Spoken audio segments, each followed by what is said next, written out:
Textor ironiza Flamengo. Pedrinho se diz frustrado por não contratar defensor. Tem briga na lateral esquerda do Botafogo. Fluminense passa de R$ 1 bilhão em contratações e vendas de jogadores. Isso e muito mais no vídeo de hoje aqui na sua Goal TV BR. Mas antes eu peço a você que deixe o like, se inscreva, compartilhe e ative a notificação do sininho. É muito importante para o nosso crescimento contar com a sua ajuda, com a sua colaboração, beleza?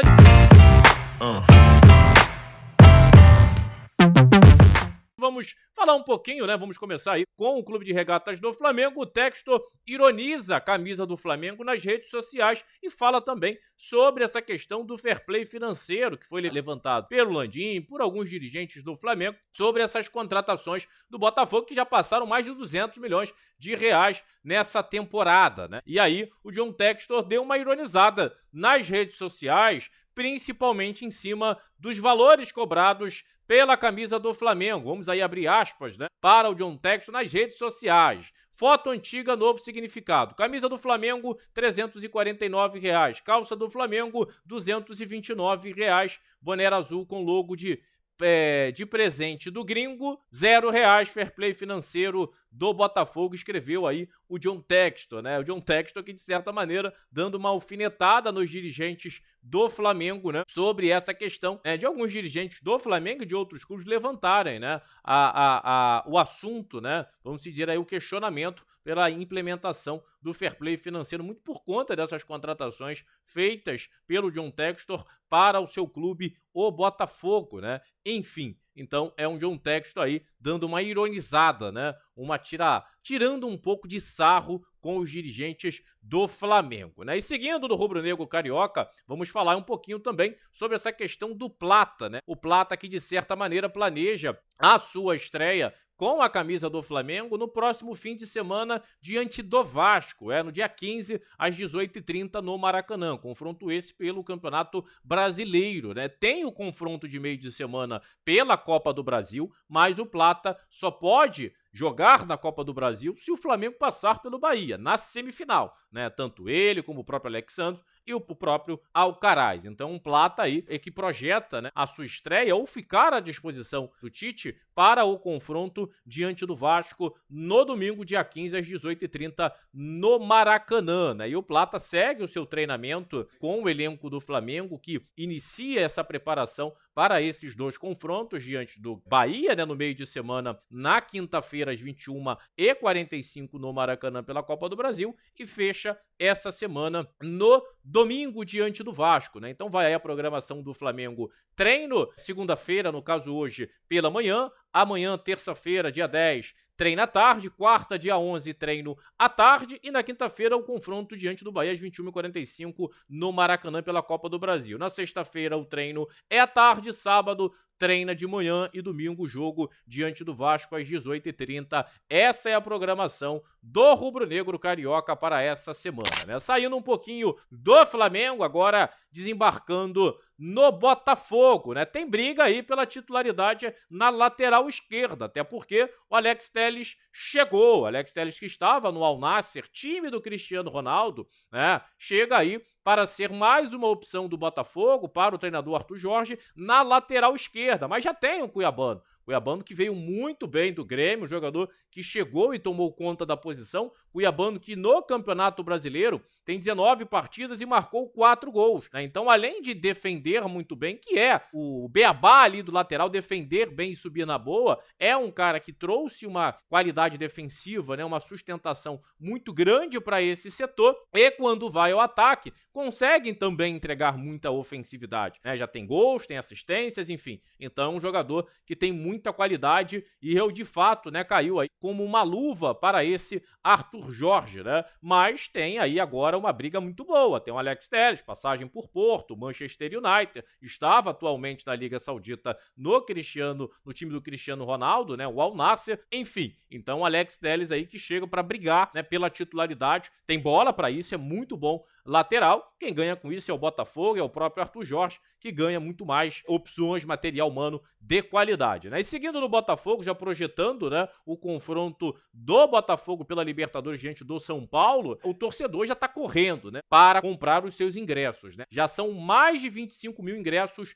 comercializados pelo Botafogo, né? Então a torcida do Botafogo já tá correndo, né? E principalmente esses 25 mil ingressos já vendidos pelo Botafogo são exclusivos para sócios, né? Até porque o público geral só terá acesso à compra de ingressos caso sobre ingressos a partir do dia 13. Então, a partir do dia 13, o público geral, a galera que não é sócia do Botafogo, vai poder adquirir os seus ingressos para realmente tentar participar dessa festa que certamente será lindíssima, né? Proporcionada pelo torcedor do Botafogo no dia 18 de setembro, quando enfrenta o São Paulo no Newton Santos, beleza? Seguindo aqui o nosso giro de notícias, vamos falar um pouquinho agora sobre o Vasco, né? Pedrinho se diz frustrado, principalmente por não contratar defensor nessa janela, né? Segundo o dirigente, né, a negociação por Ian Glavinovic só não deu certo no último minuto por causa da impressão ruim deixada pela 77 Partners, antiga controladora da SAF, né? Então o Pedrinho aí um pouco chateado